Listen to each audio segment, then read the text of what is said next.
یہ واقعہ میرے ایک دوست کا ہے، اسی کی زبانی سنیے۔ جب بارش ہوتی تھی تو میں اکثر اپنا بستر اٹھا کر چھت پر سونے چلا جاتا تھا، کیونکہ اس میں سونے کا مزہ ہی کچھ اور ہے۔ وہ بھی ایک گرمیوں کی رات تھی، سب گھر والے چھت پر سو رہے تھے۔ اچانک رات کو بارش ہونے لگی تو سارے اپنی چادریں تکیے سنبھالتے نیچے بھاگے، مگر میری عادت تھی کہ میں نیچے کی چٹائی اپنے اوپر ڈال کر سوتا رہتا جب تک بارش زور نہ پکڑ لیتی، کیونکہ مجھے ایسے بہت اچھا لگتا تھا۔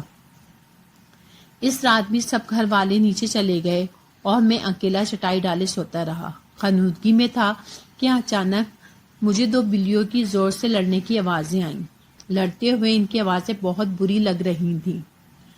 وہ لڑتے ہوئے چھت کی چار دیواری پر دوڑ رہی تھیں اور آوازیں اتنی بھیانک تھیں کہ پوچھیے مت۔ ان کی رونے کی آوازیں سن کر میری بے چینی میں جاگ گیا۔ پہلے سوچا کوئی جوتا اٹھا کر ان کو بھگا دوں، پھر سوچا کہ میں اندھیرے میں جوتا کہاں ڈھونڈوں گا۔ تھوڑی دیر بعد خود ہی لڑ کر تھک جائیں گی تو چلی جائیں گی۔ اچانک خاموشی ہو گئی۔ میں دوبارہ خنودگی میں چلا گیا۔ تبھی ایک بلی کی زوردار چیخ میری چرپائی کے عین نیچے سے آئی اور میں اچھل پڑا۔ میں نے نیچے جھانکا مگر وہاں کچھ نہیں تھا۔ ادھر ادھر نظر دوڑائی مگر وہاں بھی کوئی بھی نہیں تھا۔ میں نے سوچا کہ شاید میرے اٹھتے ہی اس نے ساتھ والے گھر میں چھلانگ مار دی ہو۔ میں نے جوتا اپنے پاس رکھ لیا کہ اب اگر آئے تو اس کو نہیں چھوڑوں گا۔ میں دوبارہ لیٹ گیا اور خود کو پرسکون کرتے کرتے تھوڑی دیر بعد دوبارہ نیند میں چلا گیا۔ آنکھ تب کھلی جب بلی کے قرانے کی آواز میں نے اپنی چرپائی کی سیدھی طرف سے محسوس کی۔ اس کی قراہٹ پوری چھت پر پھیل رہی تھی۔ میں نے آہستہ آہستہ اپنا ہاتھ جوتے کی طرف بڑھایا اور اس کو مارنے کے لیے اٹھا۔ دیکھا تو وہاں کچھ بھی نہیں تھا، لیکن وہ قراہٹ اب مجھے اپنے بائیں طرف سے آ رہی تھی۔ میں اچانک بائیں طرف پلٹا تو وہی آواز مجھے دائیں طرف سے آنے لگی۔ اب وہ آواز کبھی دائیں طرف کبھی بائیں طرف سے آنے لگی، کبھی دور جاتی وہ آواز آتی اور کبھی قریب سے آنے لگتی۔ اچانک شدید خوف میرے بدن میں دوڑ گیا۔ میری پنڈلیاں اور پیر سن ہو گئے۔ مجھے لگا کچھ گڑبڑ ہے۔ اچانک میں نے دیکھا کہ ایک سیاہ بلی دیوار پر بیٹھی سرخ آنکھوں سے مجھے گھور رہی تھی۔ اس کی آنکھیں انگاروں کی طرح دہک رہی تھیں۔ میں کانپتے ہوئے اسے دیکھ رہا تھا۔ اتنی ہمت نہیں تھی کہ میں بھاگ کھڑا ہوں۔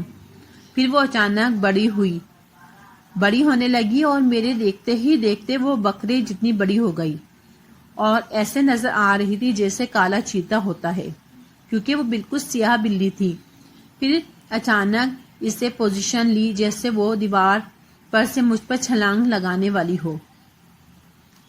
میرے منہ سے ایک زوردار چیخ نکلی۔ میں ایک ہی چھلانگ میں نیچے اترا اور سیڑھیوں کی طرف بھاگا۔ میری چیخ اتنی بلند تھی کہ میرے امی ابو اور بڑا بھائی صحن میں آ گئے اور میں سیڑھیوں سے نیچے آتے ہی گر کر بے ہوش ہو گیا۔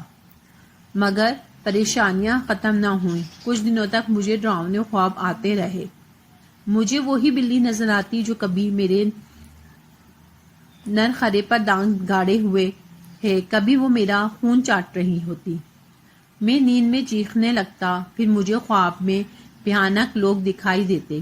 کسی کا سر نہیں ہوتا، کسی کا گوشت لٹک رہا ہوتا، آنکھوں کی جگہ کالے سوراخ ہوتے، بازو کٹے ہوئے ہوتے۔ میں بیمار رہنے لگا، کمزور ہوتا گیا۔ ڈر کے مارے میں گھر سے باہر نہیں نکلتا۔ پھر مولوی صاحب درد کرنے آتے، مجھے پانی پلایا جاتا۔ میری والدہ ہر وقت مجھ پر سورہ یاسین پڑھ کر پھونکتی،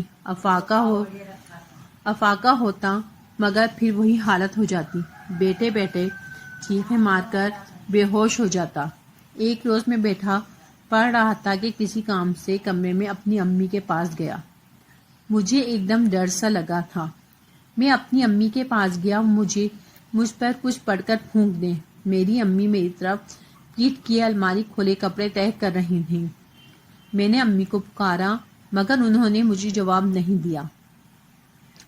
میں ان کے قریب گیا اور ان کو آواز دی تو انہوں نے مجھے مڑ کر دیکھا، مگر وہ میری والدہ نہیں تھی، وہ خوفناک شکل کی عورت تھی۔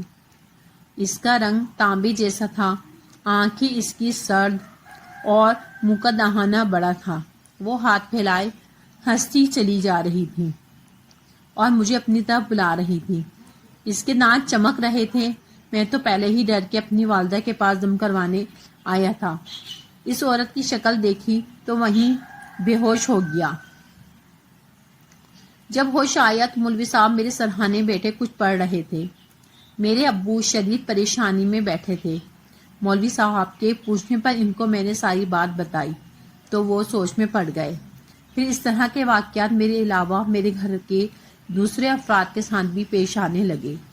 کبھی باتھ روم کا دروازہ اندر سے بند ہوتا، پانی کی آوازیں آنے لگتی، تھوڑی دیر بعد دروازہ کھل جاتا لیکن اندر کوئی نہ ہوتا۔ جن پوٹی کر رہے ہوتے تھے۔ ایک بار ہم سب رات کو ٹی وی دیکھ رہے تھے کہ بجلی کا بٹن ٹھک سے اوپر ہوا اور بلب بجھ گیا۔ ایک بار میری امی کی چارپائی کمرے کے بیچ میں کسی نے کھینچ کر دور کر دی جب وہ سوئی ہوئی تھی۔ چیزیں ہم ایک جگہ رکھتے مگر ہمیں ملتی دوسری جگہ سے نہیں۔ گھر کا ہر فرد ڈرا سہما رہنے لگا تھا۔ کوئی میرے ساتھ نہیں بیٹھتا تھا۔ سارے بہن بھائی مجھ سے گھن کھانے لگے تھے۔ کوئی میرے منہ پر تھوکنا بھی گوارا نہ کرتا تھا۔ کالج میں میرے دوست دور رہنے لگے تھے۔ کئی بار ہم دوست بیٹھے ہوئے تھے، میری پنگی خود بخود بجنے لگتی جس کی وجہ سے میں بے حد شرمندہ ہو جاتا۔ ہمارے گھر کا سکون غارت ہوئے 7 مہینے ہو گئے تھے۔ میں اپنی حالت سے اتنا تنگ ہوا کہ خودکشی کا سوچنے لگا۔ ایک روز ہمارے مولوی صاحب اپنے ساتھ ایک بزرگ کو لے آئے اور بتایا کہ یہ میرے مرشد ہیں۔ وہ بزرگ سفید کپڑوں میں تھے، سفید عمامہ تھا، چہرے پر سفید داڑھی تھی اور ماتھا ایسے چمک رہا تھا جیسے روشنی پھوٹ رہی ہو۔ انہوں نے میرے ماتھے پر ہاتھ رکھا اور میں رو پڑا۔ میرے والد صاحب نے سارے واقعات ان کو بتائے اور وہ سکون سے بیٹھے سن رہے تھے۔ ان کے ہونٹوں پر ایسی مسکراہٹ تھی اور اتنا سکون تھا اور چہرے پر نور تھا کہ دل کرتا تھا کہ ان کو دیکھتے ہی رہیں۔ انہوں نے میرے والد صاحب کے ساتھ سارے کمروں کا جائزہ لیا، چھت پر جا کر ایک ایک کونا دیکھا اور ساتھ والوں کی چھتیں دیکھیں۔ ہمارے گھر میں محلے کی عورتوں کا رش لگ گیا جو ان سے پانی دم کروانے آ گئی تھیں۔ وہ میں قریب آ کر بیٹھ گئے۔ انہوں نے اپنے دائیں پیر کا انگوٹھا میرے ماتھے کے درمیان میں رکھا اور اپنی آنکھیں بند کر کے کچھ پڑھنے لگے۔ مجھے ایسا لگا جیسے کوئی میری کھال کھینچ رہا ہو۔ میری چیخیں نہیں رک رہی تھیں۔ میں ان کا انگوٹھا اپنے ماتھے سے ہٹانا چاہتا تھا مگر ان کا پیر تک نہیں ہلا سکا۔ میرا بھائی مجھے بتاتا ہے کہ وہ 1 گھنٹے سے زیادہ کچھ پڑھتے رہے اور تمہاری دل خراش چیخیں سنانا ہمارے بس سے باہر تھا۔ تبھی ہم نے بزرگ کو بری طرح پیٹنا شروع کر دیا۔ آہستہ آہستہ میں پرسکون ہوتا چلا گیا۔ آنکھیں کھولیں تو وہ مجھے دیکھ رہے تھے۔ ان کے چہرے پر مسکراہٹ تھی۔ انہوں نے پانی منگوا کر دم کیا۔ کمرے کے ہر کونے میں پانی چھڑکا گیا اور 2 گھونٹ پانی مجھے پلا دیتے۔ وہ 2 گھونٹ پانی ایسے جیسے کوئی آب حیات تھا۔ پیتے ہی میرے سر سے 7 مہینے کا چڑھا ہوا بوجھ اتر گیا۔ میرے کندھے ہلکے ہو گئے۔ میرے جسم میں سکون دوڑنے لگا۔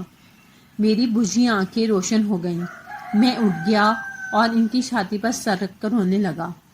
وہ میرے جسم پر ہاتھ پھیرنے لگے، پھر وہ چلے گئے۔ آج اس بات کو 2 سال ہو گئے